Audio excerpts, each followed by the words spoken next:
Hello, everybody, and welcome to another episode of the False Prophets podcast. I am your host, Phil Rizdon, and I'm sorry that I sound so under the weather. I don't know if I sound a little bit scratchy, you know what I mean? A little bit tired, a little throaty. Pause. You know what I mean? These allergies are killing me. I know even this episode came out a little late. I try to release these episodes in the morning or at least in the early afternoon, but my head has been feeling like it's going to explode for the last 2 days. It is hitting me hard, you know? I live in New York City, you know, which is, right now I'm in Jersey, but I spend most of my time and I work a lot in New York City right now. And I feel like everybody's sick. Is it just me or has anybody else been sick for the past 2 months on and off? You know, it's cold outside one day, it's hot outside another day, and I'm losing it. I've been chugging apple cider vinegar. You can see it here. Your boy's into wellness right now. It's not even that I'm into it. It's more that I'm just clinging to life. I'm clinging to anything that'll ensure my survival. So I've just been drinking that, trying to survive out here. Welcome to episode 42 of the podcast. 42. Can you believe we've gotten here already? 42. This episode is named Don't Forget Your Blackness. Yes. It's named Don't Forget Your Blackness because we have a lot of things to talk about in this episode. Most importantly, an update on the Jonathan Majors saga, as you will call it. Basically, I don't know if you guys have seen or heard any of the updates that are going on, but he's recently been released by his PR team and his management team. And obviously, like I talked about, Disney is thinking about releasing him as Kang the Conqueror. And one thing that recently came out that is added to things is the text messages between him and this girl during the altercation. I wasn't aware of the text messages before. I think they may have been out for a little while. I believe his lawyer told him to release those. I don't think that was the best idea, if I'm being honest with you. I'll be real with you, man. I feel like I read the text messages, and I'll be honest, it pretty much happened just the way I said it, didn't it? Right? If you read it, go ahead, read the text message. I feel like everything I was saying in the last episode, check it out. I see that, nice little plug there. Go check it out. But it's pretty much played out the way that I was saying before, which is what I think it was is. The two of them are probably toxic people in a bit of a toxic relationship. They fight. The both of them fight and hit each other. So yes, he did hit her, but she also hits him and stuff. And they were fighting over something like a girl, you know, that was texting him on his phone. They're going back and forth. The cops come. They see the scuffle, maybe, you know, some scratches on his face and, you know, a bruise on her, and they take him away. And the reason why this episode is called Don't Forget Your Blackness is because I feel like if we're really just going for it right now, being honest, if Jonathan Majors didn't forget his blackness, he would not be in this situation right now. If a lot of you guys don't really know this whole thing, Jonathan Majors, he was the one who called the cops. He was the one who called the cops. And this is what I'm saying about forgetting your blackness. I think there's a lot of young black artists who, especially now, this has been going on forever, but especially now when they're in the art space and they're successful, they start forgetting where they come from a little bit in the sense of, you know, that we have harsher consequences.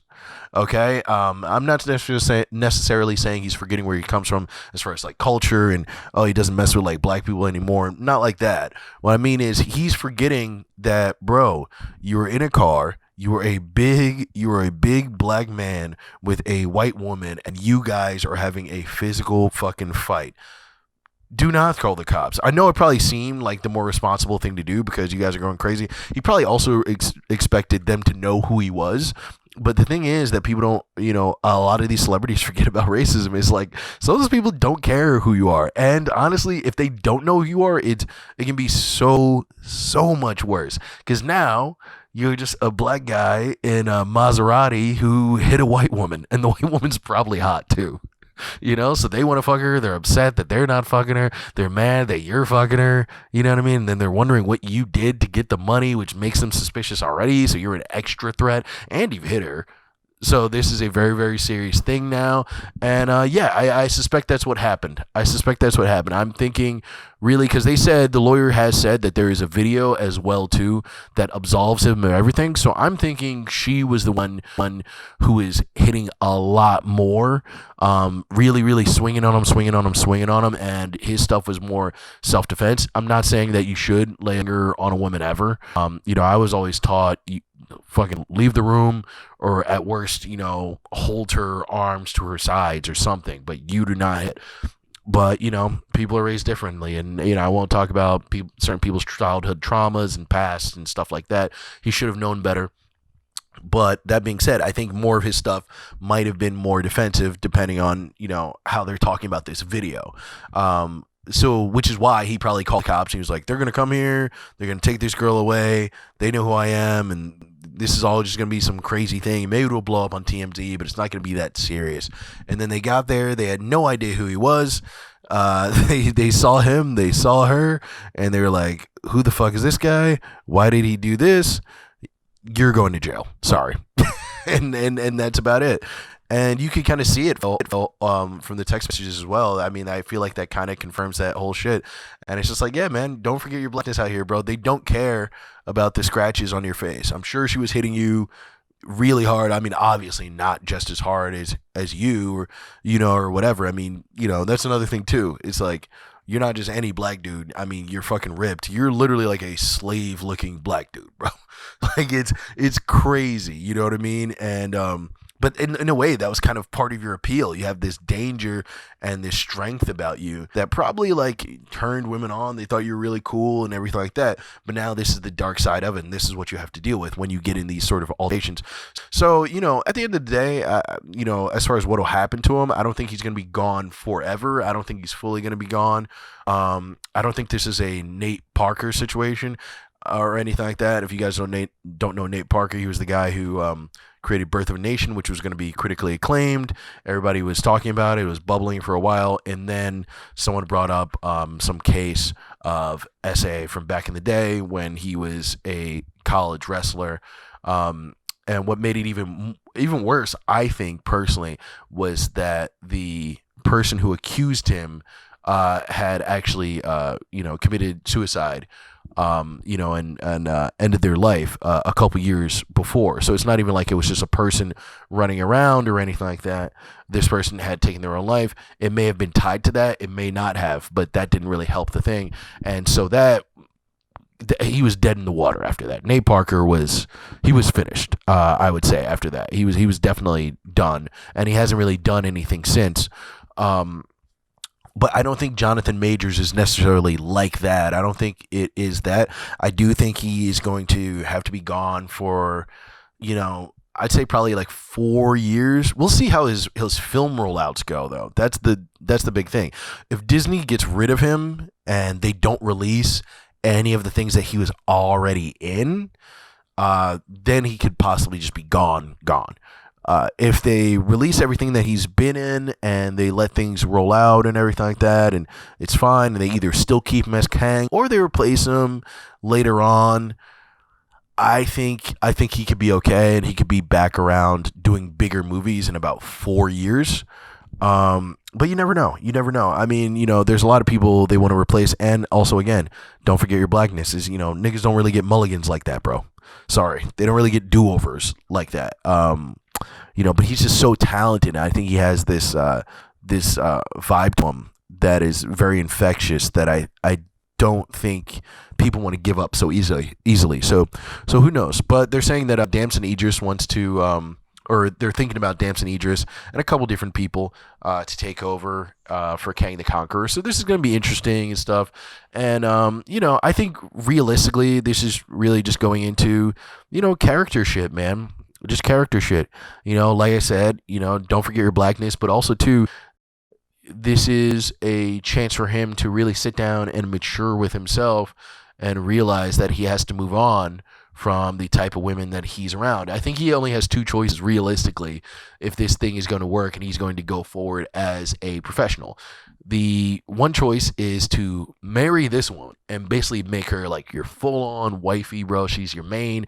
That is it. That is, don't cheat. You don't do nothing. You stay out of the tabloids, and you can kind of write it off as, well, you know, we were having this spat, but we love each other so passionately that sometimes we get overly passionate, and you know what I mean? And you can kind of go that route, you know, and we're toxic, but it's kind of this, you know, drunken love type shit, you know what I mean? Like that singing, I have a good voice. What do you want me to say? Although I have allergies and they sound like shit. But it could be like that. You could do something like that. Or he simply really has to stay away from any sort of volatile female relationship in any way, shape, or form ever again. And that's just what he has to do. And that's a tough thing because, you know, I've been through stuff like that before where you realize nothing as bad as him, but when you realize that you have to change the trajectory of the people that you're attracted to. You know, that's a real tough thing. I think that really happens, especially as you get older and mature. Everyone has to deal with it, men and women. We all have to deal with it. But it just sucks when it's not something that you choose naturally. It's a lesson that you had to learn. That one never feels good. It never feels good. And yeah, that's a tough one. And you know, from now on, I think that is probably a lesson that he has learned. But it's going to be really hard because, you know, you're attracted to who you're attracted to, and you're going to have to kind of reconfigure your brain to be attracted to other people, you know, who don't necessarily, you know, tick all those boxes, you know, those boxes, even though you didn't want to admit it, you know, you said there were red flags in public, but realistically in your mind or from where you've been born or how you were raised, those were actually green flags. And you're going to have to refigure your brain to have them actually be red flags. I mean, it's the worst too, man. Oh, it'll kill you, man. There's been times, bro. There have been times where I've met a woman and she said some shit, or I've seen her do something and I'm like, fuck, I would have been in love with you 5 years ago, you know? I think everybody has that.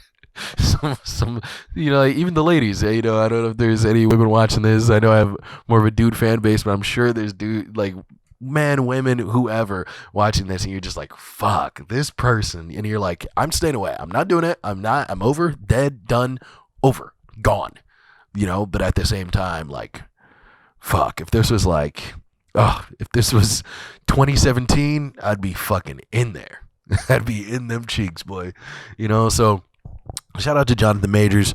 You know, I hope he stays strong through all this. And, you know, who knows, hopefully, you know, more truth comes out. And, you know, or who knows, maybe this could get worse. I don't know this guy. I'm not really invested in him like that. So who knows? There are stories of possibly like other people possibly coming forward. I don't know. So I just hope whoever is telling the truth, you know, gets the justice that they deserve. And we'll just leave it at that. But speaking of Damson Idris, we were talking about Snowfall. Snowfall is coming out. The final episode just released yesterday, and I still haven't watched it. I'll be honest. I didn't want to recap or do any spoilers with you guys because I know in the black community, Snowfall... Is Snowfall the new Kwanzaa? This is a thing that we all share together. Like, it's crazy. Like, Snowfall right now has been bringing together the community, which is ironic because it's all about crack, which was destroying the community. But this has been bringing together the community, and I love it. I really love this show, and I can't wait to see the ending of it. I'm probably going to discuss the show and the whole scope of it on Monday's episode, and just really, really have fun with it. But I wanted to wait. I didn't want to watch the episode and have to restrain myself from spoiling. So I just chose not to watch it yet. I'm going to watch it right after this. But I'm really excited for it. And I just want to shout out all the brilliant actors who have been on that show, just killing it. I mean, so many of them. You know, you had the girl who played Mel in the beginning, who was just amazing. And also shout out to Franklin's wife and shit in the last 2 seasons, man. Like, she was somebody I had to like kind of warm up to and everything, but she's just so fucking down. She's so fucking down. I love her character. I think she's so cool. Louis, she's someone to be, who needs to be dealt with, boy. So I'm super excited. All the women on that show are cool as fuck. I'm not gonna lie. Franklin's mom, you got Louis,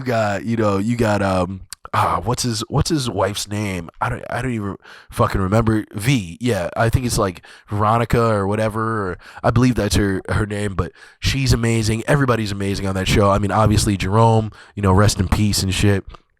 So I just really can't wait to check that out, and I think it's just such an interesting dissection of, I think, crack and the whole era and everything, and of, Freeway Ricky Ross and his whole thing. And I also like how they did start bringing him in as a consultant, because at the end of the day, this is an American story. This is an American history story.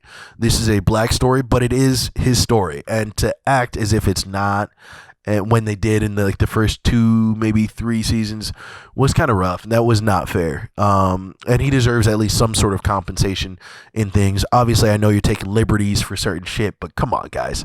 So that was really cool that they kind of brought him in and stuff too. And also just seeing Damson Idris like really take on that role of Franklin in such a daring but like precise and honest way, because I'll be real too. I'm the type of guy who, when it comes to British actors, I like British actors, but I do have a problem with the fact that like a lot of black actors who are winning, not even right now, for like the last 20 years, are just British. And it's gotten to the point where it's a little fucking crazy. It's like every monumental black role in a movie, especially when it comes to historical figures, has always been played by a British person, to the point where I almost have this weird conspiracy theory where I think that Hollywood in America, like in film in America, they'd actually prefer a British black person to play a American black historical figure, because when they're filming all this stuff and they're making money off of it, they almost don't feel as guilty. They feel like there's a little bit less of an apology when it's someone who's not American playing Martin Luther King. Does that make sense? Like, maybe that's just me. That's something I've always just kind of felt, where it's like, I feel like they feel a little less guilty when they have someone like Damson Idris, or the guy who played, Martin Luther King in Selma, or, Idris Elba, or one of those guys. When they have someone like that rather than Samuel L. Jackson, I think they prefer that. And I mean, I think there's a very, very big issue, of, race in Hollywood. Obviously, it's talked about all the time, but this episode is called Don't Forget Your Blackness. And I think there's a reason why they went from Jonathan Majors to, maybe we can pick Damson Idris. And it's not just because he's shining. It's because I think after this whole Jonathan Majors shit, they were like, damn, you can't give these American niggas nothing. We clearly made a mistake. We thought he could be kind of like the next Denzel guy. We were going to try and squeeze one in. We know that people talk about how there's too many black British people of fame, and it's almost weird. So why don't we put this guy in? And we tried, and fuck it, And I don't know. There's this energy of that. Maybe I'm a little crazy, but it's just one of those things. And but it, on the contrary to that, that's why I wanted to say that, his portrayal of Franklin, even though I feel that way sometimes about British actors, his portrayal of Franklin is just so spot on, just so amazing, that you have to put all that stuff on the wayside and really acknowledge the brilliant work that he's been doing. So shout out to Damson Idris, shout out to Black Excellence, Black actors. And yeah, man, speaking of Black Excellence and Black Entertainment, is this just going to be a Black Entertainment television film podcast? I don't know what's happening with this thing, but I feel like talking about it. I just wanted to shout out another person. Shout out to Janelle James. Recently, if you guys don't know her, she plays the principal on Abbott Elementary. Shout out to Janelle James. She was just on the cover of Variety magazine, and yeah, she had her own her own spread on there, a whole interview. And the interview, she kind of got a little flack because she said that Dave Chappelle's last special, or his last specials, plural, I guess, weren't very funny, and they're a bit boring. And some people have kind of been coming at her. I don't even really think people have been coming at her. It's more just like Entertainment Weekly came out with an article kind of like really honing in on that, which makes sense. I mean, Dave is the GOAT, so anybody saying anything even remotely critical is kind of placed in this box of like, oh, someone's trying to take him down. Someone's trying to take him down. I don't think that's what she was trying to do. She was just stating her honest opinion about things, and she's more than welcome to have those opinions. And I don't necessarily think everything she was saying was very, very wrong. That's just how she feels. The last one, the closer, I thought was okay. I didn't think it was incredible. I thought it was okay as well. I think the last few specials he's had have been really funny. And been really cool. But yeah, I do see what she's saying though, where, when you take yourself too serious and the jokes fall away, it's like, your point of view is supposed to be under the jokes. It's not supposed to be the point of view, and then you hope the jokes come in there. I will say I do think that Dave Chappelle has kind of earned that right in where he is as a comedian. I also think it's just a bit more of a sign of the times. I think, because people take our words so seriously as comedians, we now take ourselves so seriously as comedians. We've always taken ourselves seriously, but now it's a different time because people want to truly like punish us for things. Not even just our jokes, but also our point of views, outside of jokes, our lifestyles, whatever dust ups happen. So I think comedians just feel on defense all the time. So that's caused a lot of them to either make comedy that is almost absurdist, more like I think you should leave, on Netflix, that type of stuff, really absurdist type stuff, to do maybe more one-liner stuff, more political comedy, or to just be very, very serious and kind of step into the brand of one-man shows, because I think that's the only place that I think a lot of comedians feel safe, are those kind of areas of things now, rather than just kind of talking about what they want to talk about and a little bit of politics here and a little bit of this here, a little bit. It's like, no, now I think the way that the world is, and also just the algorithms work, so I think a lot of comedians take themselves a little bit more seriously now, just, because they're afraid of scrutiny.